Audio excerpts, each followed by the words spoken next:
I'm a director in a small practice. There's about 9 of us. We basically do anything really, from beam over a kitchen all the way up to multi-million pound high-rise and everything and anything in between. We got onto the BIM journey about 3 years ago when we won a large project. Basically going to talk today a little bit about what BIM is for those of you that may not know anything about it. If you do, I apologise if I'm going over old ground. And I'll also sort of just give a couple of brief examples of a couple of projects that we've used BIM on. So, BIM, Building Information Management.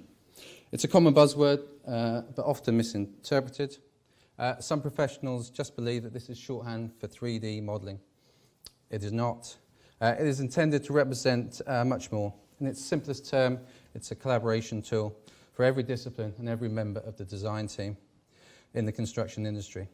In a perfect world, all the information of the project could be extracted to one central model. It's put together through the conception stage, expanded upon detail in terms of detailed design, then handed over to the client upon completion as a maintenance tool, and then eventually, hopefully, as an aid to demolition process at the end of the structure's life.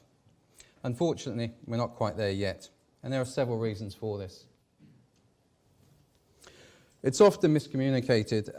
Sales pitches will champion the following: increased productivity, clash detection, improved collaboration, but rarely explain how or where these benefits occur.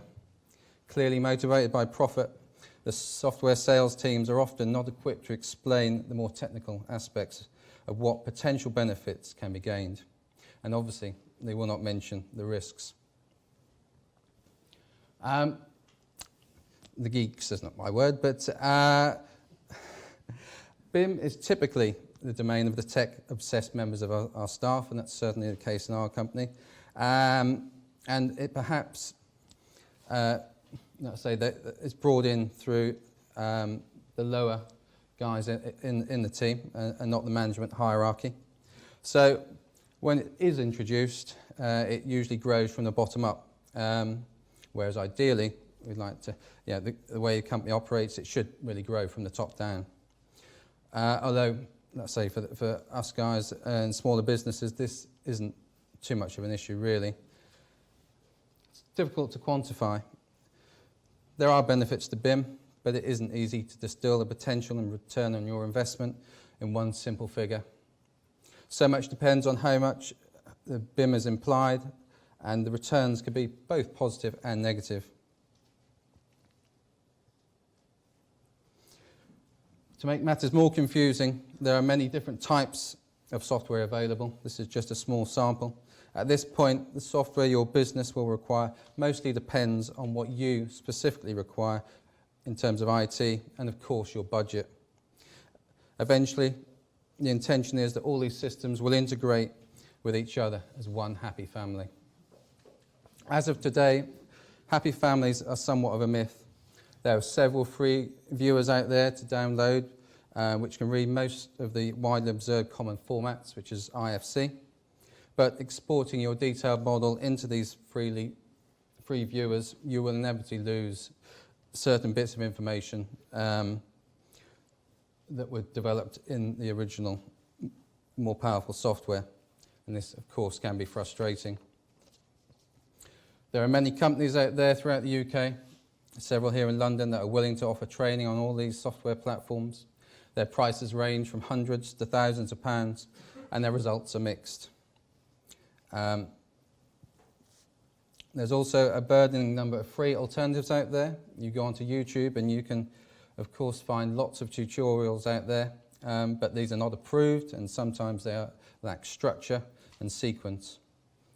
In between these two is the subscribed services that are, again, online, and we've certainly used these as a company.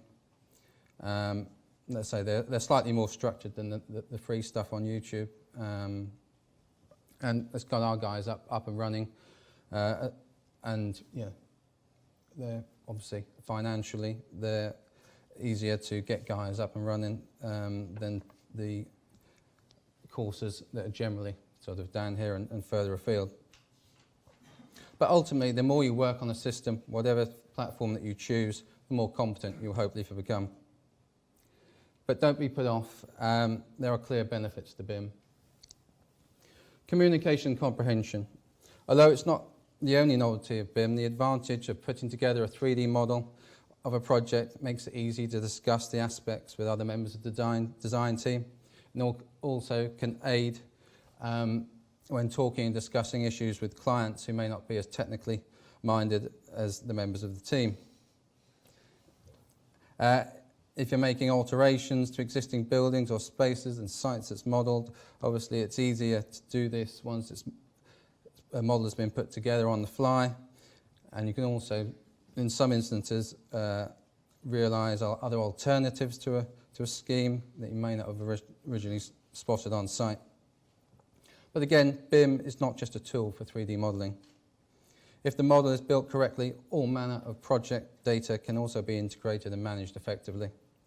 Questions such as how many foundations of this particular type were in the entire project, for example, can be easily got to at a click of a button. There's a short video. This basically, as you can see here, if we quick select all command of this 3-par cap, and there in the totals property, it gives you the total of that type, which is 21, hopefully.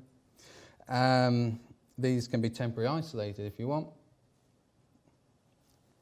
Click back, and we can see that we select the ground beam now, in this instance GB74.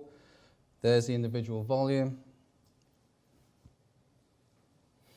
Not quite as quick as I like. Open up the ground beam schedule, which is part of this software, and you can see that there's the matching volume in the table, and you can select other beams and get total volumes and such like. So we don't need quantity surveyors anymore, basically. None in the room, is there? Okay, on to quality and control. The 3D model is the basis for which every drawing and every schedule is generated. What you can see on sections as you slice through a model and adjusted whenever the model is altered. So, for example, if you delete one element in the model that's shown on several drawings and anything associated with that element, such as dimensions, annotation, quantities, will all be updated at a click of a button. If all the members of the design team are using the model effectively, then this helps to eliminate discrepancies between drawings and schedules, and which sometimes throw spanners into the works. Minimising risk, better comprehension of the software in general would definitely streamline your workload. But it partly relies on your practice using the software effectively, and partly on all design team members operating to the same standards and ideally using the same software. Some of the benefits can include commercial savings through error reduction, more exact pricing methods, identification of opportunities and risks, time saving, again through error reductions, early identification of acceleration opportunities or potential delays, construction methodology, greater understanding of what needs to be built and how this can be accomplished more effectively. Data exchange, a model-based method to exchange data between design consultants or between contractors and subcontractors can be effective and efficient, especially when compared to multiple CAD or files or individual drawings. Each model can contain the equivalent of hundreds of drawings and schedules. Downstream data use. What we mean by downstream is the purpose beyond design. The bulk of the BIM data will have been generated by the designers, but the data can be used by other contractors, subcontractors further down the line to benefit such things as methodology, planning, logistics, monitoring and analysis. Although often emphasised, the use of BIM data is in the operational purposes only requires a very small amount of the data generated during the design phase. Nonetheless, BIM data can potentially be very effective during the building's occupation. This is an ideal target that we are aiming for, and in a perfect world, it would be supremely practical to utilise BIM after construction and during the building's lifetime. But to achieve this perfect result, which adheres to it, albeit a theoretical progression, negates the losses of information traditionally associated with many construction projects. The intention is to aim to this kind of trajectory, retaining all the project information from start to finish and minimising losses. But that means the BIM model itself must be started as early as possible and then managed and adjusted by a competent user of the software. Some refer to this as a learning curve. I personally feel it needs to be a bit steeper from our experience. Everyone's path into the rabbit hole of BIM is different. Our company's journey began with a member of staff showing aptitude for interest in 3D modelling using basic wireframes, which came in handy when visualising a couple of tricky bits of elements of geometry and producing some concepts for a client to see. A few years later, for that same client, we acquired our largest project to date. It's this project called Caxton Works. It's in Canning Town. Basically, it's two sites, one of about 3,000 square metres, the other 4,000. We've basically got two buildings on there, RC frame, flat slab, commercial, ground and first, undercroft car parking, and 5 towers between sort of 15 and 5 stories. Let's say for us, a big step from what we'd done before of this type of construction. Fortunate for us, our hand was forced by the fact that the architect was using BIM. So we took the plunge. We were so we bought Revit. We sent our guys off for training, and off we went. The architects themselves were very new to the BIM world, so we were basically learning together in the dark. We were initially interested in something called clash detection, which sounds great, but the reality is somewhat more convoluted than we expect. The developers intend for the architect or the BIM manager to facilitate this function by creating designated spaces within certain disciplines, which must be strictly adhered to, ensuring a smooth project development and BIM file. Basically, no colouring outside the lines, please. The software does itself have highlight functions, but without any guide spaces for individual disciplines, it's impossible to keep track of. It's certainly our experience. With our large project, we took the plunge with the architect. Basically, one of the big hang-ups that we had was that the M&E contractor for this project wasn't using BIM. So inevitably, the coordination of pipe penetrations and so forth didn't go as smoothly as planned. And I must confess, there was a lot of core drilling through 800 thick core slabs, much to the client's dismay. This is a short video, basically, of the North Quarter, so one half of the model. And you hopefully see as we cut away and zoom in that we basically ended up modelling all the structural elements of the building as a separate linked model, basically similar to an XREF in CAD. This fitted into the voids created by the architect in their model and overlapped perfectly.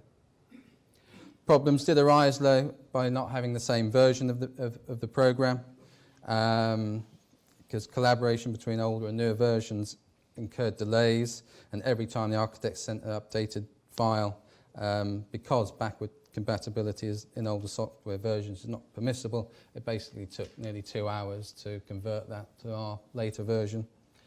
You can imagine that it was updated many times, so those 2 hours stacked up over the course of the project. Also, file transfer was initially troublesome, as even the basic of models soon become too large to transfer via email. I mean, these models were in excess of 200 megabytes, so you're looking at, these days cloud-based systems are the way that you go. But despite a steep learning curve and rocky start, there were still multiple advantages of working with the software, such as we previously described: collaboration, data management, drawing production. And the size of the project and the associated fee made the foray into the BIM world a practical one for us at that time.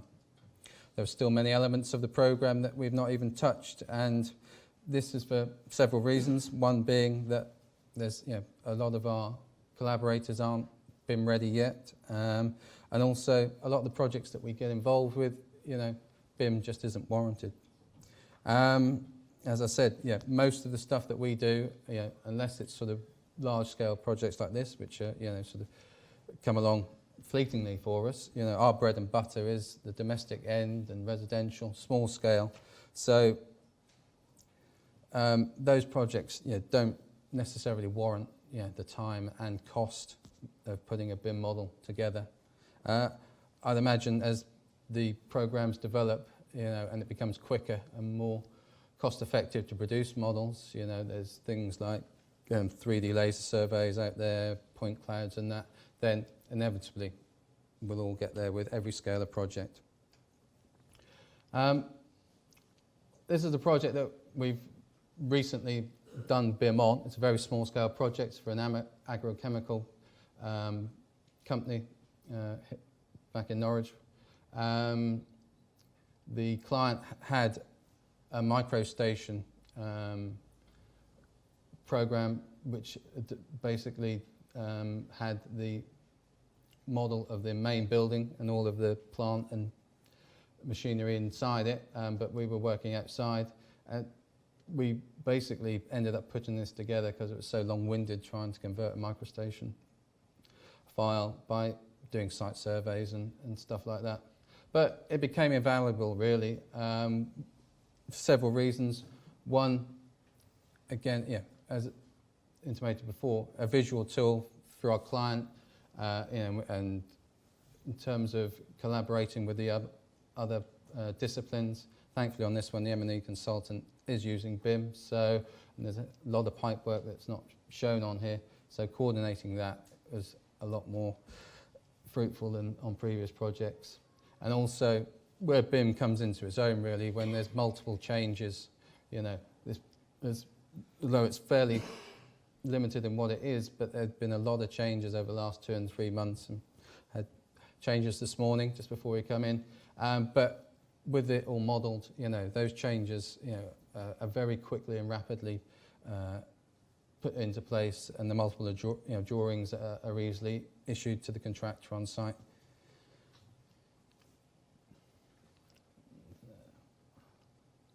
So some countries, Australia for example, have been using BIM a lot longer than we have over here, and they are close to operating at the ideal levels. There's also various promises by the government that proclaim to solidify BIM as the obligatory way of working in the UK construction industry over time. This mandate has been set as a measure in fulfilling the government's target of reducing waste in the construction industry by 20%. It is considered that abortive work, discrepancies, mistakes and inefficiencies in the information supply chain are the major contributors to this waste, and that collaborative working can assist in their reduction. The government policy paper published by the Cabinet Office in March last year outlines its intention to be a part of the global BIM revolution. One stipulation is that BIM Level 2 should be mandatory on all public sector projects from April 2016. These levels are broadly defined and set out by the government, but there is still a little debate about their vague nature, and but the levels are as follows. So BIM Level 0, in its simplest form, Level 0 effectively means no collaboration. 2D CAD drafting only is utilised, mainly for the production of information, generally up to REBA Stage 4. Output is distributed by paper and electronic formats, or a mixture of both. And according to the MBS, the majority of the industry is already well ahead of this level. BIM Level 1. This is the level at which many organisations are currently operating. This typically comprises of a mixture of 3D CAD for concept work and 2D for drafting and statutory approval, documentation and production. CAD standards are managed to the latest codes of practice, and electronic sharing of data is carried out from a common data management environment using several different software platforms, often managed by the contractor or an architect. But building models are not shared between project members. BIM Level 2. This is collaborative working. All parties use their own 3D CAD model, but not necessarily working from a single shared model. This collaboration comes in the form of the information is exchanged between the different parties and is the crucial aspect of this level. Design information is shared through common file formats, which enables organisations to be able to combine that data with their own in order to make a federated BIM model and to carry out checks on it. This means any software that each party uses must be capable of exporting to one of the common file formats, which are generally IFC or COBie. Then we have BIM Level 3, currently seen as the Holy Grail. This represents full collaboration between all disciplines by means of using a single model, which is held in a centralised repository. All parts can be modified at the same can be modified by the same model. The theoretical benefits of this removes the final layer of risk of conflicting information, sometimes referred to as open BIM. But current nervousness in the industry around such issues as copyright and liability need to be resolved before this is adopted by absolutely everyone. Copyright by means of appointment documents and software originator read-write permissions, and liability by shared procurement routes such as partnering. It is clear that these targets have been put in place because they don't want to get left behind in the advancement of technology as it powers on in the global market. But what people want working in the UK industry is just to be they want people to be just as qualified as those overseas. But the change is gradual and it needs to come from within and not be forced from the outside. This may not be the best way to proceed. Looking at this information introduced by the MBS, it seems that the change is in full swing. These numbers are taken from a 2014 report of over 1,000 practices, which said that 80% of respondents agreed that BIM was the future of the construction industry. Buying some new bit of software and using it as best as we could on a large-scale project, and sometimes using it on other individual projects, is a blatant honest summation of where we are at present as a company, and I imagine some of you are the same. Some new businesses have adopted it from day one and be ready for the sea change when it eventually comes, if it eventually comes. For longer established businesses that are already set in their ways, operating efficiently, it may be harder to take the plunge. But as we know, change is inevitable. Otherwise, we'd still be using our drawing boards. Technology has gifted us with these tools, but the advancement and evolution of these tools has become so rapid that it's easy to be get left behind. That said, how far can it go? In the future, where one program is the only thing a design office needs, and that one program will generate the output for every element, design, geometry, M&E, reinforcement, glazing, you name it, absolutely everything is imaginable. And this then can be reloaded back into a central model with ease and simplicity. Well, we'd all be happy. And that is the eventual dream of all BIM enthusiasts and the UK government. But in a competitive market where several file formats are available and many software developers vying for everyone's attention and our money, I think we're a few years away yet. Investing in some kind of BIM methodology gets you on the ground floor. I expect the only way is up. As a small business, you can start to climb one step at a time and go at your own pace, or be obligated to pay for the express elevator sometime in the near future. The decision is entirely yours. Thank you.